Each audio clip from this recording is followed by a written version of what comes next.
जिन land use को लेकर होती है। कई राज्यों में रिफॉर्म्स ऐसे होते हैं, लैंड लॉज ऐसे होते हैं कि आसानी से जमीन नहीं मिल पाती है।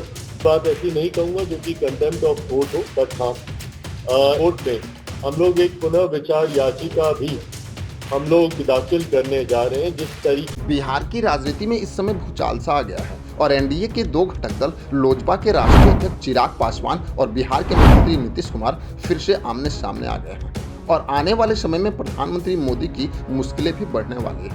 दरअसल मामला यह है कि गुरुवार को सुप्रीम कोर्ट ने अपने एक ऐतिहासिक फैसले में कहा कि आरक्षण के लिए एससी और एसटी वर्गों के अंदर सब कैटेगरी बनाई जा सकती है, यानी कि अब एससी एसटी आरक्षण के अंदर भी सब कोटा बनाकर विशिष्ट जातियों को अलग से आरक्षण दिया जा सकता है। ओबीसी के आधार पर एससी एसटी जाति को क्रीमी लेयर के आरक्षण से बाहर रखने का फैसला भी सुना दिया है, जिसका अर्थ यह है कि एससी एसटी में जो अमीर लोग हैं उन्हें आरक्षण के दायरे में वंचित रहना पड़ेगा और क्रीमी लेयर की पहचान करने के लिए राज्यों को नीति बनाने के लिए सुप्रीम कोर्ट ने निर्देश भी दे दिया है। वैसे मैं आपको बता दूं कि बिहार में दलितों की राजनीति करने वाले चिराग पासवान ने सुप्रीम कोर्ट के आरक्षण के फैसले का विरोध करते हुए पुनर्विचार करने की मांग कर दी है।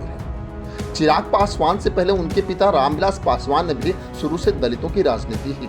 चिराग पासवान के पार्टी के इस फैसले पर राजी न होना राजनीति के कई कारण हैं। दरअसल बिहार में साल 2023 में किए गए जातिगत सर्वे में पता चलता है कि बिहार में 19.65% एससी है। बिहार में एससी वर्ग के लोग की संख्या 2,56,89,000 है। वहीं एसटी 1.6% है, यानी एसटी वर्ग के लोगों की संख्या 21,99,361 है। तो एनडीए घटक दल के मुख्य साथी नीतीश कुमार की पार्टी की राय अलग है। जदयू के मुख्य प्रवक्ता केसी त्यागी ने चिराग पासवान के खिलाफ मोर्चा खोल दिया है और सुप्रीम कोर्ट के फैसले को ऐतिहासिक बताया है। उन्होंने कहा कि बिहार के मुख्यमंत्री नीतीश कुमार सुप्रीम कोर्ट के फैसले से पहले ही अपनी तैयारी पूरी कर ली है। वहीं बिहार सरकार में मंत्री और नीतीश कुमार के खास विजय चौधरी ने चिराग पासवान की हर बातों को काट दिया है। उन्होंने कहा कि बिहार में पहले ही महादलित और अति पिछड़ा जैसी सब कैटेगरी बना दी गई है, इसलिए नीतीश कुमार पहले ही सुप्रीम कोर्ट के फैसले की तैयारी कर रही थी।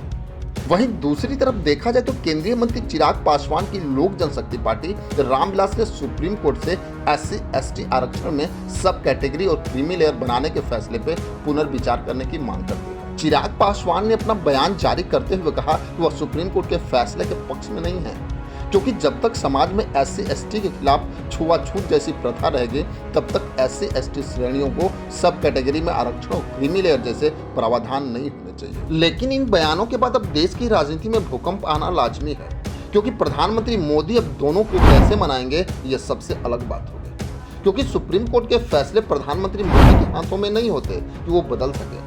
खैर आने वाला समय बताएगा कि देश की राजनीति में क्या होगा। खैर इसमें आपकी क्या राय है हमें कमेंट बॉक्स में जरूर लिखेंगे। बस आज के लिए इतना ही, फिर मिलेंगे। जय हिंद।